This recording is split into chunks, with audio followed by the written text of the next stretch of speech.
In today's episode, I will show you how to do a classic town defense as the Western Roman Empire. Ooh, that's kind of small. Yikes.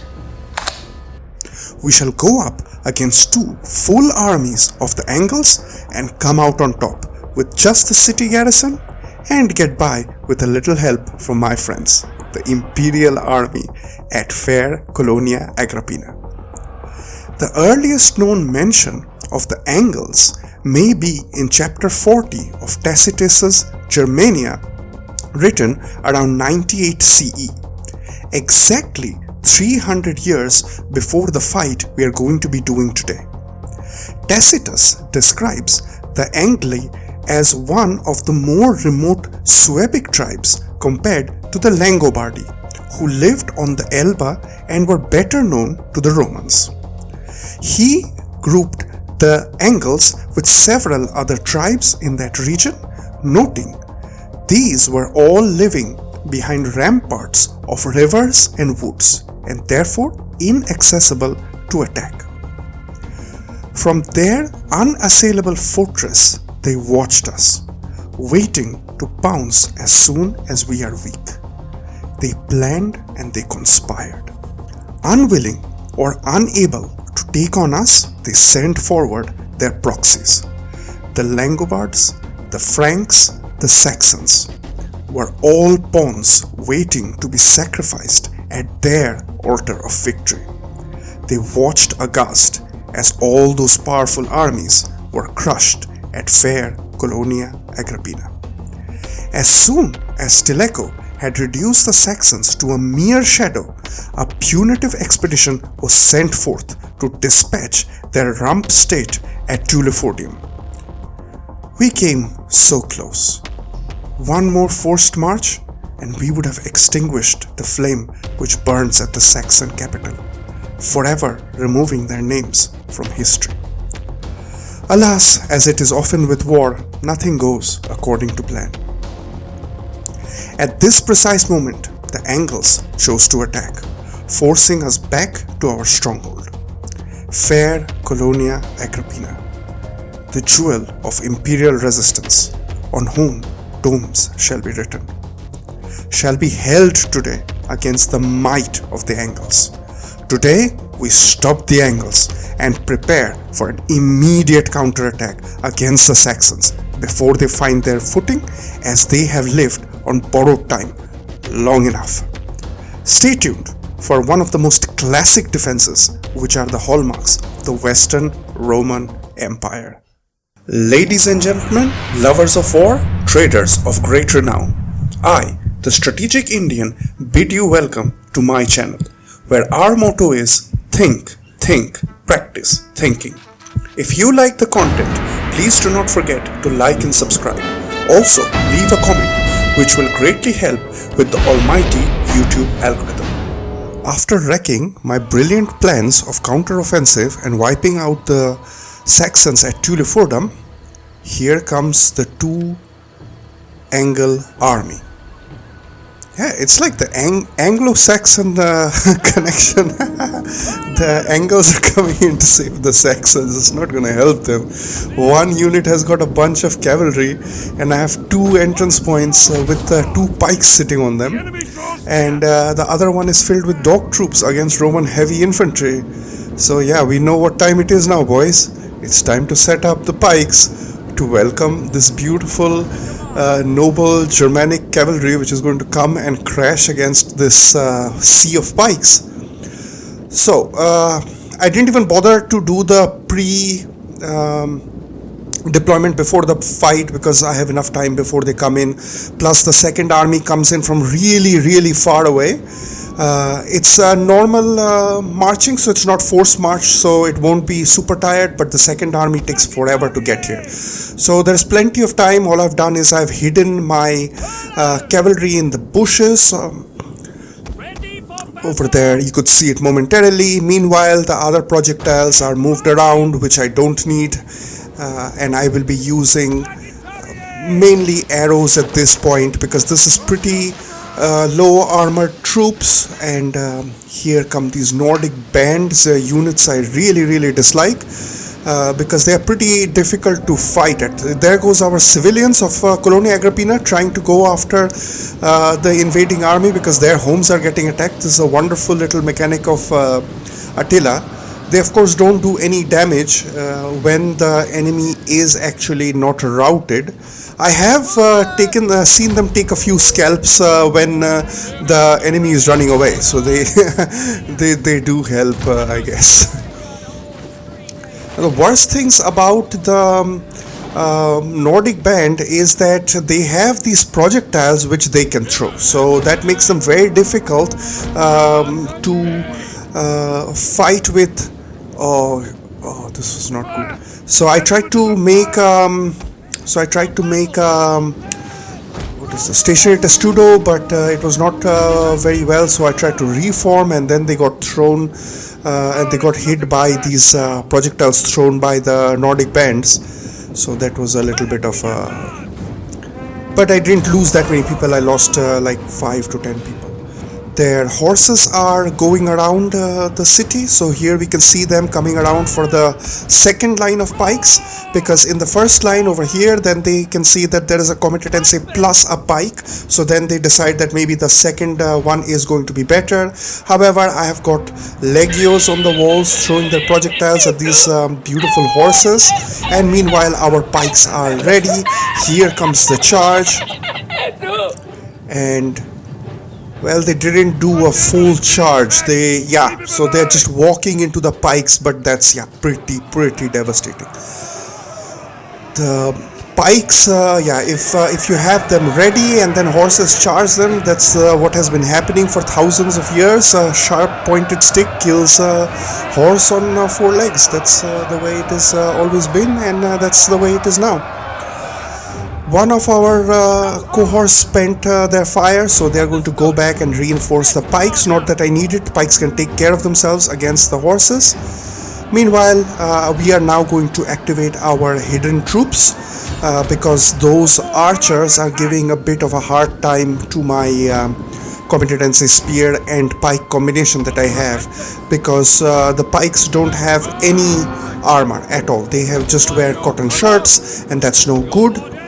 Meanwhile, we can see some of their Nordic bands are trying to go for our barricade. So I'm going to pull one of the projectile units back, trying to go and melt them. The units which are put on the barricades, they fire point blank range at whoever is trying to break down the barricade, because nobody can reach them, and the fire is 100% accurate, so it's really bad. So for whoever is trying to break barricades, I've killed thousands of people just on barricades. Often that's one of the things that you will have to do as the Roman empires, is that you use your Sagittarii in a very strategic manner, trying to make sure that the enemy comes for barricades where they are going to be slaughtered completely.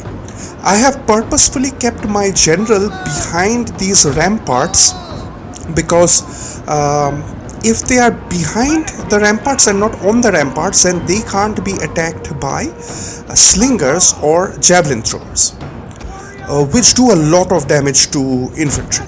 And when you're on the ramparts, then only the upper torso is exposed. So yeah, that's GG. If anything hits you in that part, it's lights out. However, once you are behind the ramparts, as you can see, then the only unit which can reach you are archers, which are firing in an arch. However, if you have full strength of generals and this early kind of units of Sagittarii or Germanic bows, can't kill off the general. If they are in an offensive testudo, yeah, that's never going to happen. So what I am doing is that I am making sure that this unit of archers are basically wasting their ammo.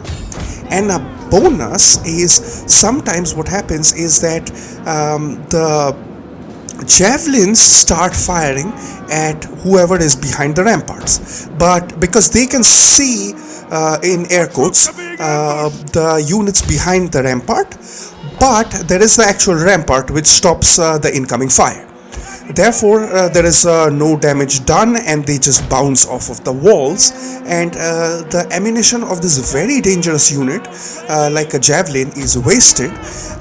Meanwhile, their archers are not firing at our pikes, which cannot take any fire, and they're firing at our general, who is just soaking up this fire. So this is going to be a standard textbook classic Western Roman Empire defense. Our cavalry is now freed up. They have made the previous units run, so I'm going to reform them. In this particular city, when you are playing as the Romans, it's very difficult to get off charges, because you can see my horses are now going through these vineyards, so they have a lot of obstacles and which they have to jump over and cross, and therefore they are not able to do a clear, focused kind of a charge. So it's very important that they are made to form a line, and then they are made to fire again. I'm going to stop firing on the left hand flank with slingers, because there are just a few straggling horses left over there, and my pikes are more than capable of taking them out. Right, we are now soaking up the fire, or we are now attacking the Germanic bow which was attacking our general, and meanwhile one of their javelins are coming towards our barricades to try to break them. So I will see if I need to fire on this javelin, because the reason is this javelin doesn't have any ammunition. I think it wasted it trying to fire at our general. Yeah, that's probably what happened, because there are no units that it can actually go for. If this barricades gets broken, I'm going to have to contend with another hole in our defenses. Although I have one more unit of pike ready, however, that's not something I want to do. I will just go and start firing and completely melt this javelin unit. In the meantime, we have on the right flank, our archer has more or less finished his ammunition. However, the first army which came in is still holding ground, because their general has still not been killed, and the general is surrounded by a lot of infantry which gives moral buffs. So they get buffs because they outnumber us at that local point. They might not outnumber us as the whole army. However, when you have a local advantage, then they don't start running, although their position is pretty hopeless at this point. We have scout equities throwing their javelins. We have formed up Germanic cav in the back, which are now going to go and do a charge. We have a bit of a priority of what to do, that we have this army to fight, and also we have to make sure that most people are mopped up. So one Germanic cav is going to be used for the mop up, as you can see, and I'm checking to ensure that less than 10 people from every unit survives. This way that unit is completely destroyed. Meanwhile, we can see on the far flank, so on the left flank, the second army is moving in. They are going to run the entire way, so they are going to be tired. However, they didn't start out force marching, therefore they won't be exhausted. So we have now done a hammer and anvil on the first army, which is now being held by our pike line, by our comitatenses, and with our scout equities and Germanic cav in the back. So they are already beginning to run, because this is pretty hopeless. This is completely hopeless. The scout equities is trying to go after the general. I'm now moving my general behind. He is buffing, and I'm moving my general close to the fight, so that we get the numbers advantage on our side, and therefore they get debuffs from being outnumbered at this local point.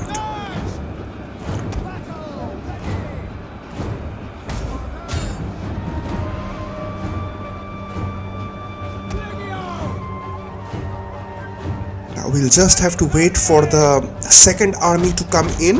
Meanwhile, my Germanic cav is not doing as well, because right after the charge, because they had that many people fighting, some of their spears and Nordic bands can turn around and kill the horses which have just charged them. So yeah, that's a bit of a waste, I think. However, this line is beginning to run. That is exactly what we wanted. We are going to reform our general, we're going to reform our comitatense spears and our pike line so that everybody is back in line, because whenever they fight, they get overzealous, they break their lines, move forward, and that's not good. So between fights, make sure you check your testudos, make sure you check that all the pikes are in place. They pull their pikes up and make sure you pull them back down again, so that in this way they form a much better pike line if they had just fought for a long time. So if they fight for a long time, make sure you reset the pikes, you reset the comitatences manually to go into the stationary testudo. The second army has come in, a bunch of dog troops, and so they the first unit that they see are our projectiles which are sitting on the rampart. So they let go of their dogs. However, the dogs have to go through a pike line and this cohort line which is blocking off this entrance. So that's never going to happen. All these pedigree pooches are going to get completely slaughtered. It's again going to be a huge disaster for all these canine companions who decided to come and attack our fair city of Colonia Agrippina. I'm a dog lover myself, but yeah, these war dogs, I'm no fan of them. Now, just to be sure, I'm going to move one more cohort at the entrance, at orthogonal to the entrance, so that in case any dogs get in, they are arrested by the second line of cohorts. Because dogs, if they reach, even if a single dog reaches one of our projectile units, then they are going to be completely gnawing at the heels of our projectile units and completely take their attention. Our spear, our projectiles are not going to be able to fire, and they have a lot of debuff against these kinds of dog units. So dog units completely eat projectiles for breakfast, and that's what I don't want. I don't want to serve up my beautiful projectiles for breakfast. This army is basically a tier 1 garrison along with a small imperial army holding it. Given the architecture, this city of Colonia Agrippina is itself an army. So when you are fighting as the Western Roman Empire, you have certain cities like this particular one which has got great architecture, and this is actually a city in itself. Every city of the Western Roman Empire and the Eastern Roman Empire are armies in themselves, except the one where you have that gigantic amphitheater in Western Rome's case. That is the worst town, I think, in the history of all of Total War. It's so difficult to defend that, given all the entrance points and leaks that you have. I really dislike defending over there. However, that is behind us. That was the case when we had to fight against the Vandals, against the Ostrogoths. Those were very difficult and dark times for the Empire. Now the Empire is more or less stabilized. If you are following this strategy, then also I think you would not have lost any wars as the Western Roman Empire, and you will have certain different outcomes than what you have, what we have going on over here. However, you will be able to defend, given what a strong position we have created, given this kind of a strategy. So use the cities, lure in the enemy, and use them to completely decimate. Choose when you are going to let an army go, and choose when you are going to completely annihilate an army. Make sure you take out all of those pesky hordes. Hordes are real bad luck, except for a Hunnic hordes, which you want to destroy as much as possible till there is a half unit of a retarded Hun left in them. and that you want to keep alive, because Huns keep on getting free stacks until you kill off Attila, which is only possible after 420 AD. So when you play as this is Total War Western Roman Empire or Eastern Roman Empire, you cannot even make peace. Often as Eastern Roman Empire, you make a gigantic amount of money, you can make a military alliance with the Huns, and then you can have them fight their wars, and yeah, they can double cross you, and probably they will double cross you, but you're safe for a very long time. However, as this is Total War, you don't have that luxury, and therefore you have to take all the chances that you can. We now have the second army come in completely, and our projectiles are quite thinned out. I just have one unit of slingers slinging their rocks at the angles, but that's going to be more than enough, because this army is already going to be quite a bit tired, running 2.5 kilometers all the way to the fight. Meanwhile, on the near flank, so that's the right flank, our scout equities are flying. The Emperor's hand is on their heads, and these guys don't stand a chance. So what I did over here is that one of their Germanic levies were coming back to attack our scout equities. Therefore, what I did is that I turned my horses around and I charged them.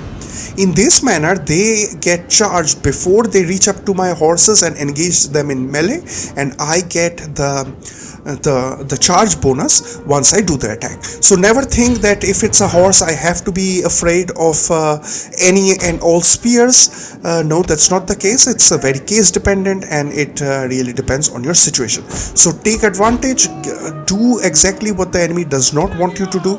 It does not expect a horse unit to charge a spear unit, but that's what you're going to do. When they are out of formation, that's when you're going to do. You can see on the screen, it's pretty funny. Some of the dogs are trying to reach up to our slingers on the ramparts, and they are just stuck and looking up at the walls, really angry, growling. But yeah, they can't reach our slingers, who are kept quite safe, and they are pouring murderous fire. So I've gone full screen right now. You can do that by pressing K, then all the unit cards and the other shenanigans are gone, and you can just zoom in and look at the battlefield, which is very atmospheric and very scenic and very soothing, if I might say so. I love to have these beautiful defensive fights, which allows me to really decimate the enemy's strength at very low cost. I mean, look at the unit card. We have lost 1/2 unit of horses because of that one foolhardy charge. Some of our 1/2 of our pike has been wasted in melee, but the second pike is doing much better because it's supported by cohorts. And now our horses are coming in so that their slingers can no longer attack. Meanwhile, we have finished firing all of our projectiles, so then we have used it very economically. We have made sure that we have gotten all of these ammunition spent, because we are going to get back the ammunition in the next turn. I don't need to protect anything, save on ammunition in any fight. There, they fold, both these armies fold. So this has been a really classic Western Roman Empire bread and butter standard defense. So if you follow these steps, you are going to dominate as the Western Roman Empire. These are the fights that you want to lure the enemy in. You want to bring in, yeah, look at that, 4,840 people came and 550 left. This is colossal damage.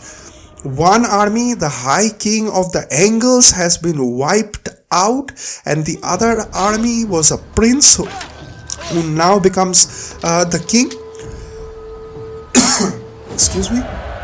Yeah, so they are going to limp back, and they have a bunch of slingers and 1 or 2 dog units left. This has been a heroic victory for us. And then they go slink back into the darkness, and they are going to go back into their main city, which is quite far away. You can see it all the way at the back. I keep forgetting the name of that city of the Angles. And they are going to go over there and lick their wounds. What they won't be able to do, I think, is train horses, because then you need to have cattle farms, which I don't know if they have. They might, I don't know. So all these horses which they got once they started once we started the game is gone. Okay, this is very dangerous. In Tarraco, we had a very weak. Okay. Yeah, so there has been a second rebellion at Tarraco, and quite a big stack came over there, so I will have to do some quick recruitment to make sure things work out. We adopted somebody through intimidation. We found a nice worthy bride. That's very nice. And we are also going to intimidate Septimus to come into our faction, because he has got he has got 6 loyalty. So if I lose 2, I'll still have 4, and then I'll be able to bribe him and get the loyalty up. So quite a nice good set of outcomes for our intrigues that we planned. In Eildon, we have got the Scottish rebellion, but we have enough troops over there. I will get 1 more cavalry because they bring a bunch of projectile units, which can be quite punishing to our garrison, although the garrison is in a very protected place. Now, the Emperor is going to pick up 1 single mercenary onager. So here, what I'm going to do is that they have 2 armies outside the city. Although the Emperor can do a night attack, I won't do a night attack, because I want to actually go in and wipe them out wholesale. So the armies which are coming in have to be killed down to the last man, and the city garrison has to be folded completely. So that will be for the next turn. You can clearly see that I have burned down their farms, and therefore they are all starving. They are not full strength. However, it's going to be a clown college fight in the next episode. So I hope to see you back for more. This is Total War as the Western Roman Empire. This has been the Strategic Indian, signing out.